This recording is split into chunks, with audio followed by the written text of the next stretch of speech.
How we doing, folks? This is Ryan from Corona Cigar Company, and today we're going to be talking about the Las Provincias 6 MTZ.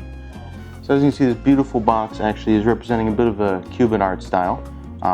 Las Provincias 6 is actually meaning that the 6 provinces of pre-Castro Cuba, with this one being the Matanzas.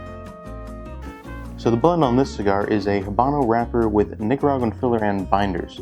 And this cigar is produced at AJ Fernandez's San Lotano factory in Nicaragua.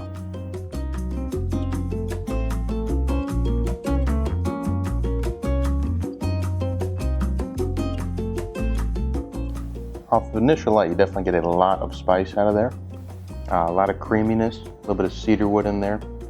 A little bit of brown sugar sweetness from it.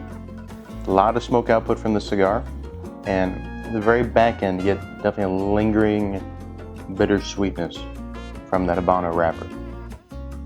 This medium-bodied cigar is very approachable by any type of smoker, and you're going to enjoy it, so make sure you pick up a piece of Cuban history and take a box home.